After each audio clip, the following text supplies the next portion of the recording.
administration said it would send election monitors to states such as New Jersey and as in California. In Fresno, California, the local paper reports just 2 officials from the DOJ showed up in their county and did little other than observe. My next guest oversees elections for the state of Connecticut. We're joined now by Secretary of State Stephanie Thomas. Secretary, let's start with the big story in your state on Election Day, where roughly 1,200 new voting machines were deployed with only 7 problems reported statewide. Can you talk about the work that went into making sure things went smoothly?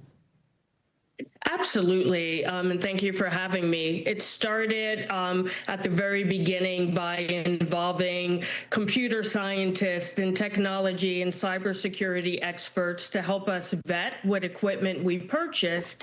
And then we spent a year engaged in pilot programs, using the equipment in smaller town referenda elections, and also an awful lot of training for our registrars and clerks happened over a 1-year period. And I think that's responsible for such a smooth rollout.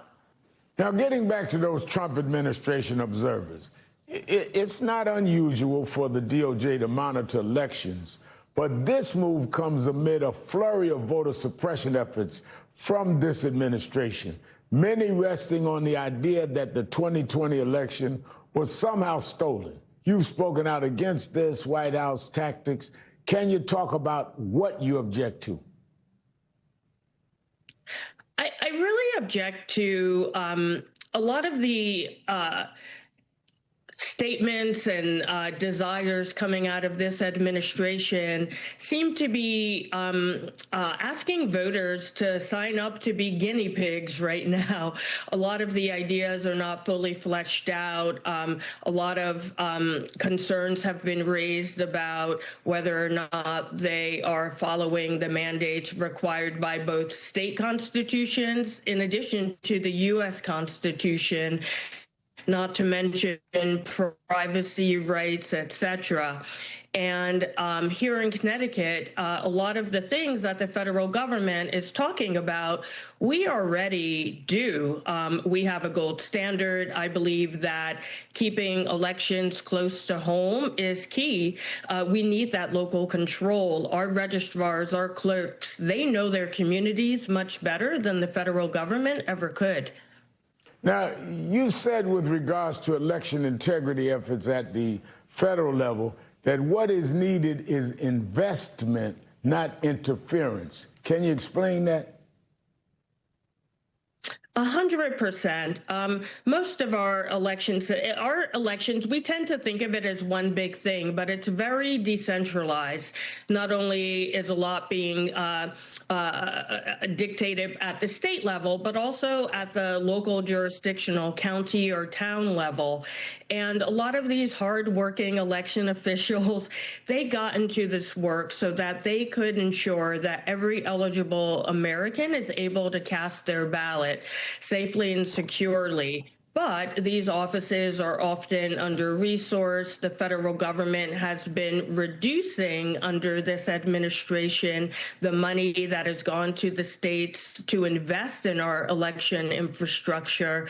So what we need is a focus on things like voter education, strong cybersecurity, and we don't need mandates that would actually increase the tax burden to residents here in Connecticut and cast aspersions on a system that, by every measure, is working extremely well. Finally, Secretary Thomas, even if this election went smoothly, there are some worried that Trump's monitoring efforts this time are just a dry run for next year in the midterms. And there is looming concern about what the Supreme Court will do in the Louisiana redistricting case, where justices seem poised to strike down the drawing of majority-minority districts, one of the last vestiges of the 1965 Voting Rights Act.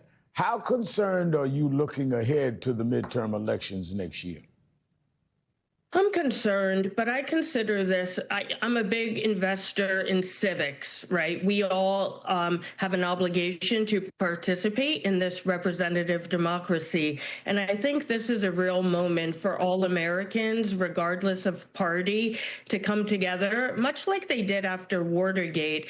There is great potential to use government harnessing of data for political purposes, and I think for purposes that most American voters did not agree to when they added their name to a voter registration list. So I encourage everyone to get involved, stay involved, understand how elections work in your town, in your state, and in this country, so that we can protect the rights that we've grown used to as American citizens. Thank you, Stephanie Thomas, Connecticut Secretary of State. Senators have just adjourned a rare Saturday session